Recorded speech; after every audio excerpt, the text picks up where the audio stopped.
शांति।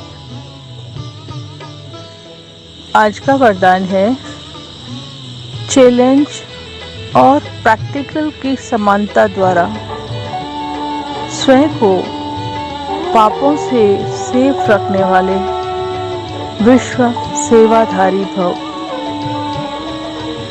आप बच्चे जो चैलेंज करते हो उस चैलेंज और प्रैक्टिकल जीवन में समानता हो, नहीं तो पुण्य आत्मा के बजाय बोझ वाली आत्मा बन जाएंगे।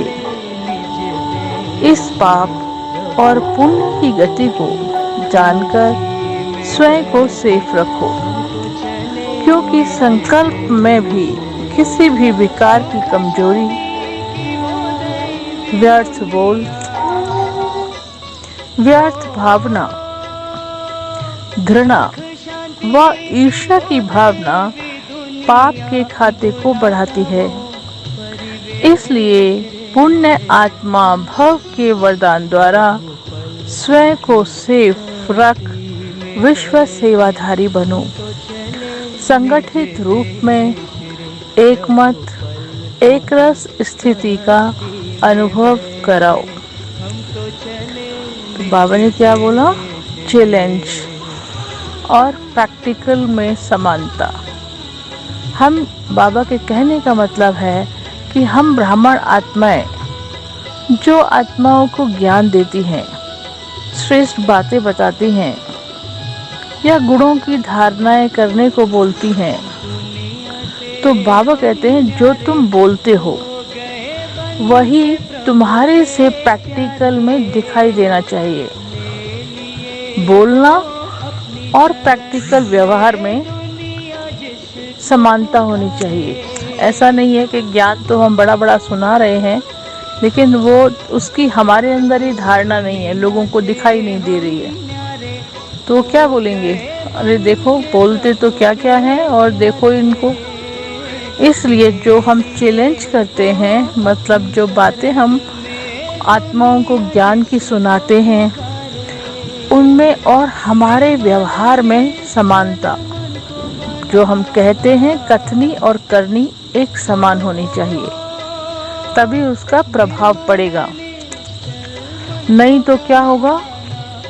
हम पुण्य आत्मा के बजाय क्या होगा? बोझ वाली आत्मा बन जाएंगे, है ना? क्योंकि दूसरी आत्माएं हमें क्या करेंगी? वो स्वीकार नहीं करेंगी ना, हमारे ज्ञान को भी स्वीकार नहीं करेंगी, क्योंकि हम प्रैक्टिकल स्वरूप नहीं दिखाई देते उनको। तो जो हम बोलते हैं और जो हम करते हैं वो समान, दोनों में समानता होनी चाहिए, ऐसा प्रैक्टिकली उनको दिखाई दे।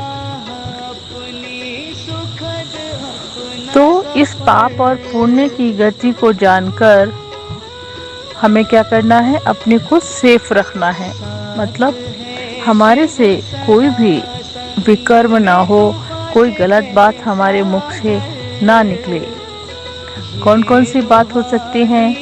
संकल्प में भी किसी भी विकार, कोई भी संकल्प लेवल पर भी कोई भी विकार हमारे अंदर नहीं आना चाहिए। मतलब इवन जैसे क्रोध भी अगर आ गया, तो संकल्प में भी अगर क्रोध आया तो वो भी हमारा विकार है। इसलिए संकल्प में भी कोई विकार की कमजोरी हमारे अंदर नहीं होना चाहिए, कोई भी व्यर्थ बोल हमारे अंदर नहीं बोलने चाहिए, और कोई दूसरों के प्रति हमारे लिए कोई व्यर्थ भावना नहीं होनी चाहिए। कोई सामने वाला अगर हमें गलत दिख भी रहा है तो भी हम उसको शुभ भावना से परिवर्तित, उस बात को परिवर्तित करने की कोशिश करें। तो हमें उसको व्यर्थ भावना नहीं रखनी चाहिए किसी के लिए भी। फिर ना ही किसी के प्रति घृणा होनी चाहिए और ना ही किसी से हमें ईर्ष्या होनी चाहिए। नहीं तो क्या होगा? अगर इनमें से कुछ भी है तो हमारे पाप का खाता बढ़ जाएगा।